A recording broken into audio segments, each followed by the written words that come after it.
This question is from CBSE 2025 Physics Compartment Examination. The statement of the problem says monochromatic light of frequency 7 into 10 to the power of 14 hertz is produced by a laser. So frequency is given. Frequency is 7 into 10 to the power of 14 hertz. The power emitted is 21 milliwatts. The power is 21 milliwatts. Calculate the energy of a photon in the light beam and the number of photons per second on an average emitted by the source. So you have to find out the energy of the photon. So energy of each photon is given by nu into h, frequency into h, where h is the Planck's constant. h जो है that is the Planck's constant. So now substituting the values, this is 7 into 10 to the power of 14 into h is 6.63 into 10 to the power of minus 34.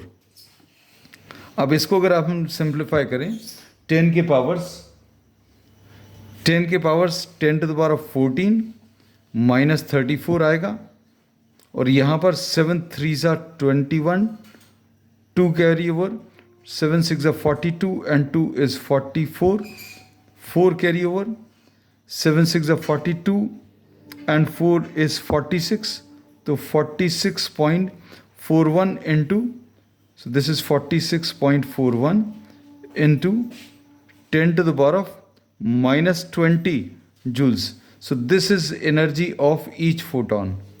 So this is the answer to the first part. Second part में you have to find out the number of photons emitted per second. So now we are knowing that energy of each photon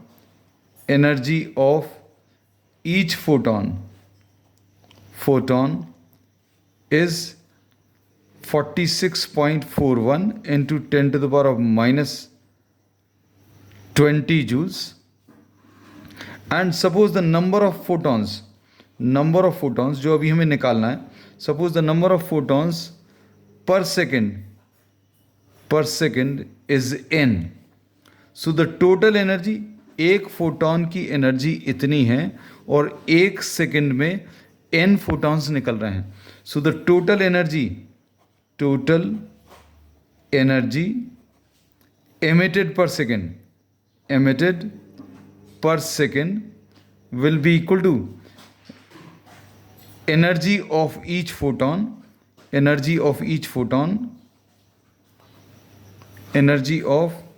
one photon, ऐसा लिख दे रहे हैं, energy of one photon into the number of photons. So this is the total energy per second, total energy emitted per second.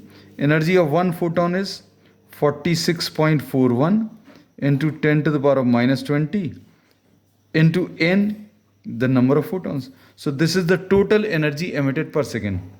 और power अभी हम लोगों को मालूम है, पावर क्या होता है?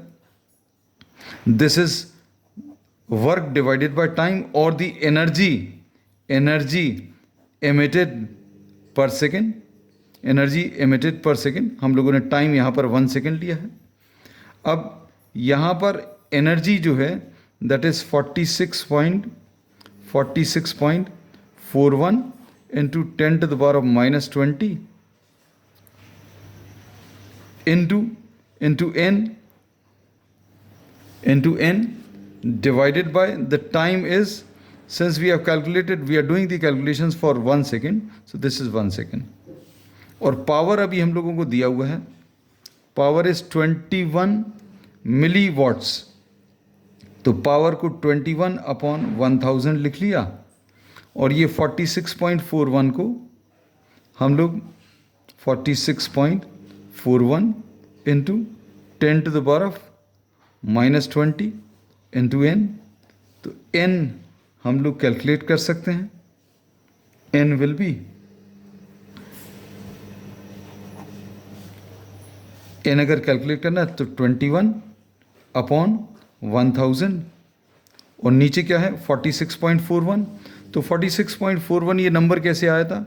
7 और ये 6.63 को मल्टीप्लाई करके हम लोग ऐसा लिख ले रहे हैं 7 into 6.63 into 10 to the power of कितना था, ये 46.41 को का स्प्लिट लिख दिया है, into 10 to the power of -20।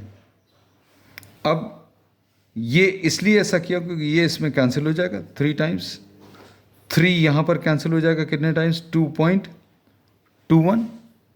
इसको फर्दर सिंप्लीफाई करें, 10 टू द पावर 20 ऊपर चला जाएगा, 10 to the power of 20 upon ये 10 टू द पावर ऑफ 3 है और यहाँ पर ये 2.21 है। So now this number of photons can be written as 10 into 10 to the power of 19 लिख लिया upon 2.21 into 10 to the power of 3। अब ये 10 अपॉन 10.21, इसको अगर आप सिंप्लीफाई करेंगे then this will be 4 point some कुछ वैल्यू आएगी, and solving it 4.43 into 10 to the power of 19 और ये 10 टू द पावर ऑफ 3, तो ये 10 to the power of 16। So this will be the answer to the second part.